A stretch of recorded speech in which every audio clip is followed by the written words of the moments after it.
আসসালামু আলাইকুম প্রিয় বন্ধুরা, আমরা এই মুহূর্তে এসেছি পলাশবাড়িতে অত্যন্ত জনপ্রিয় একটি ফুলঘরে, লিয়া ফুলঘর। তারা দীর্ঘদিন তাদের কার্যক্রম বন্ধ রাখার পর নতুন করে তারা শুরু করেছে সেই দোকানের যে কার্যক্রম, এবং সেই দোকানটি আমি আপনাদেরকে একটু ঘুরে দেখাবো। সেই জন্য আজকে এসেছি এখানে। তো চলুন ঘুরে দেখা যাক। আপনারা দেখতে পাচ্ছেন এই মুহূর্তে লিয়া ফুলঘর, তার যে বিভিন্ন রকম সামগ্রী, সেই সামগ্রী আপনাদের দেখাচ্ছি। দেখতে পাচ্ছেন আপনাদের যাদের প্রয়োজন, সেই প্রয়োজনীয় সমস্ত সামগ্রী আপনারা এখানে পাবেন।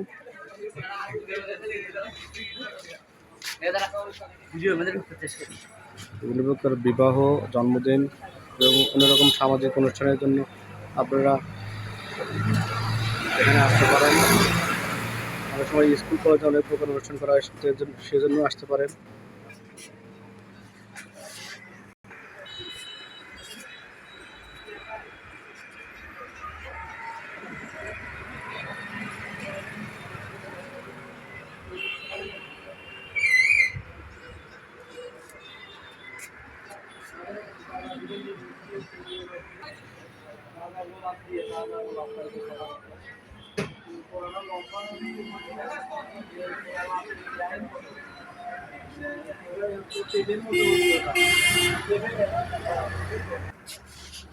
আপনারা সবাই পলাশবাড়ি ঘোড়াঘাট রোডের হোপ স্কুলের পশ্চিম পাশে লিয়া ফুলঘরে অবশ্যই আসবেন।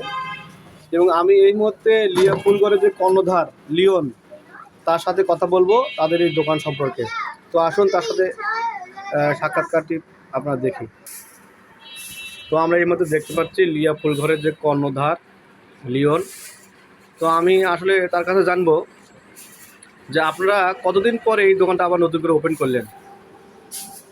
প্রায় 2.5 বছর পরে। এটা 2.5 বছর পরে। আপনারা তো আগে ওই ইউনিক স্পোর্টিং ক্লাবের সামনে ছিলেন, লিয়া ফুলঘর। এখানে টার্নিং করে এখানে হোপ স্কুলের সামনে এসেছেন, ঘোড়াঘাট রোড। তো আপনাদের যে বিভিন্ন রকম অনুষ্ঠানের ডেকোরেশন আছে, তো আপনাদের এখানে কোন কোন ডেকোরেশনের আর কি অ্যাসেসমেন্ট পাওয়া যাবে? জন্মদিনের কাজ হয়, বাসর ঘর, বিয়ের গাড়ি সাজ, গায়ে হলুদের গহনা, স্টেজের কাজ, যে কোনো দোকান অনুষ্ঠান উদ্বোধন সব কিছুই করা হয়।